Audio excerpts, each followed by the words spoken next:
Eu já falei sobre alguns dos meus gêneros favoritos de música aqui neste canal, como o Synthwave e o Electro Swing, mas ainda faltou mais um, e que provavelmente é o último desse quadro do canal, ele mesmo, o Lo-Fi. Sim, aquele que sempre toca em edits nostálgicas e fundos de vídeo muito mal feitos. É energia, tá ligado? Mas acho que alguma coisa de saúde, assim.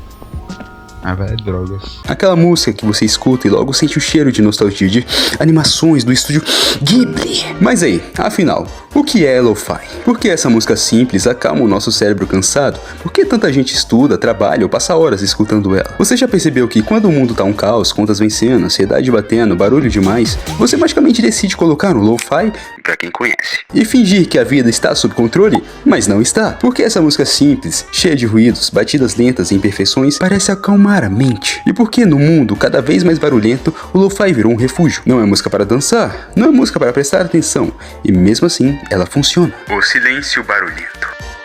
Você já notou que o mundo nunca fica em silêncio? Mesmo quando você está sozinho, parado, sem ninguém falando, tem um zumbido, o ventilador, o celular vibrando, o pensamento que não cala. Ou aquele infeliz motoqueiro cortando tiro na sua rua. A gente vive cercado de barulhos, mas não de som de verdade. E é exatamente nesse caos que existe uma música estranha, imperfeita e simples, que não tenta te impressionar. Não grita, não compete com você, ela só fica ali, de fundo. Isso é o Lo-Fi. E talvez você escute Lo-Fi sem nem perceber. Enquanto estuda, enquanto trabalha, enquanto tenta não enlouquecer em uma terça-feira qualquer, às 6 da manhã, pegando ônibus lotado e se humilhando para ir trabalhar. Mas enfim, como é feito o Lo-Fi?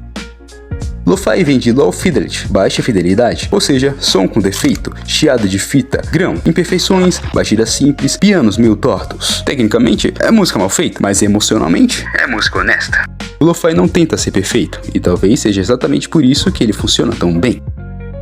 De onde surgiu o Lo-Fi? Porque ele virou trilha sonora de madrugada de reflexão e principalmente o que isso faz no seu cérebro viciado. Bom, é uma música que aceita errar, que não pede atenção total, que não te impulsiona, mas também não te deixa estagnado. É basicamente o oposto da música super polida e perfeita. E ironicamente, isso deixa ela mais confortável. O Lo-Fi não nasceu no YouTube, como a menina estudando. Ele nasce lá atrás, nos anos 80 e 90, quando produtores de hip hop começaram a samplear discos de jazz e soul com equipamentos baratos, samples limitados, gravações com ruído e batidas simples. O que era limitação técnica virou identidade sonora. Não era estética, era falta de dinheiro mesmo. Depois, isso se mistura com cultura da luz amarela, estúdios caseiros e internet, até virar esse fenômeno silencioso, que hoje toca em muitos quartos de adolescentes com síndrome de Miles Morales, em madrugadas e com cérebros cansados. Muitos produtores perceberam que menos distração é igual mais foco. E deu certo. Quanto mais a música ficou perfeita, mais a gente começou a procurar defeito. Porque o cérebro humano não foi feito para perfeição constante, ele foi feito para padrões simples, repetição e margem de erro. O Lo-Fi não é moderno, ele é primitivo, e isso é um elogio, porque o Lo-Fi parece japonês. E não,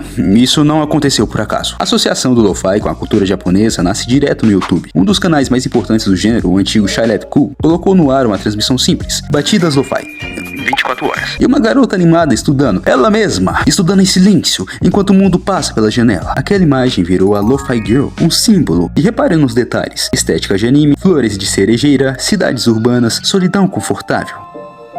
O Japão virou o atalho emocional perfeito para o Lo-Fi. Com o tempo, isso transbordou. Videoclipes começaram a usar ruas de Tóquio. A arte de álbum virou neon, chuva e silêncio. O Lo-Fi ganhou público no Japão, selos independentes e coletivos eventos. E olhe só, um gênero nascido da limitação técnica virou uma linguagem cultural global. A estética Lo-Fi. Porque tudo é calmo, triste e confortável. Agora tá naquela hora que eu finjo ser um expert e sabe tudo. Bom, existe um conceito na psicologia chamada carga cognitiva. O quanto o seu cérebro está sendo exigido agora. Música muito complexa, com mudanças bruscas, picos de volume aumentam essa carga. O Lo-Fi faz o oposto, ele simplifica, ele estabiliza. Agora pensa comigo, já reparou que o Lo-Fi quase sempre vem acompanhado de chuva, noite, janelas, vistas de longe, personagens sozinhos, quarto bagunçado e luz amarela? Isso não é aleatório, meu caro amigo. Ambientes noturnos e sons de chuva ativam o sistema parasimpático, responsável por relaxamento, desaceleração cardíaca e sensação de segurança. Assim como você associa um oi de uma garota igual um eu te amo, o seu cérebro associa noite mais chuva igual pausa. O Lo-Fi usa isso visualmente e sonoramente. É quase um truque psicológico, mas um truque gentil. Essa estética conversa direto com o nosso cotidiano moderno. Solidão urbana, excesso de estímulo e ansiedade silenciosa. Essa estética também ativa algo chamado segurança contextual. Luz amarela lembra fim de tarde, chuva lembra abrigo, noite lembra pausa. É tudo o oposto do feed infinito, do neon, do alerta, do reaja agora. Mas espera.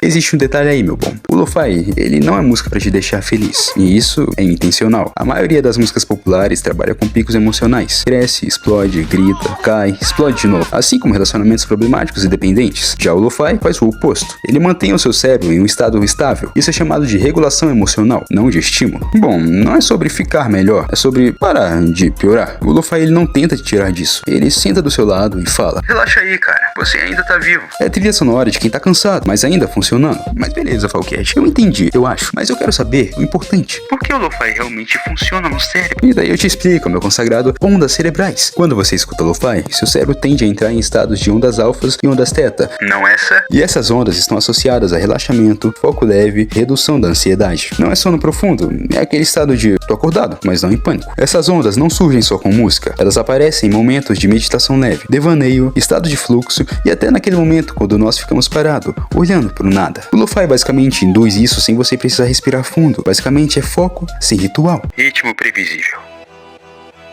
O lo-fi tem batidas lentas, repetitivas e previsíveis. E isso é importante, porque o cérebro ama a previsibilidade, assim como você e sua vida monótona. E quando o algoritmo percebeu que as pessoas deixavam isso tocando por horas, aí, meu amigo, acabou. O lo-fi virou trilha sonora da sua vida moderna cansada. Ele reduz o gasto energético mental. Menos esforço, igual menos estresse. Frequências suaves. Sem picos agressivos, sem graves esmagando, sem agudos gritando. Além disso, sons estáveis, não agressivos, ajudam a regular a liberação de dopamina, da boa dopamina. Eu quero que você pare com isso aí. Enfim, não é aquela dopamina explosiva do TikTok e vídeos curtos, mas sim a dopamina estável, aquela que te sustenta, não a que te vicia. Por isso o tempo passa estranho, por isso você não sente euforia, mas também não sente exaustão. Isso evita a sobrecarga sensorial, que é algo que a gente já tem demais no dia a dia. Lo-fi no cotidiano.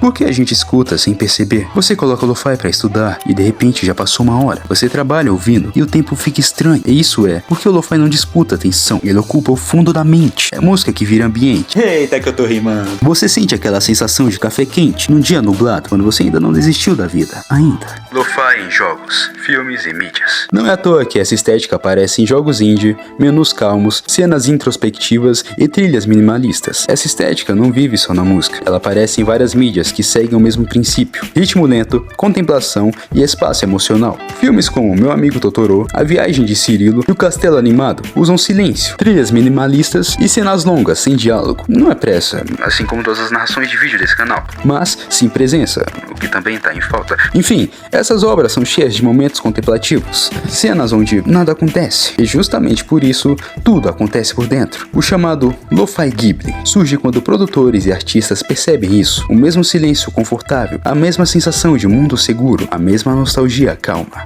Isso acaba criando espaço emocional. O conforto do imperfeito.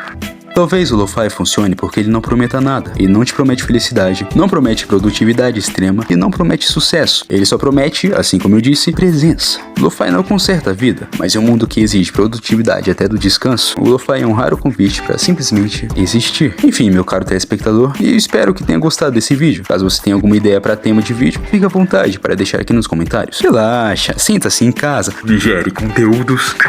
Eu ficaria feliz em saber o que você tem a dizer. Enfim, vou ficando por aqui. Muito obrigado de coração e até mais.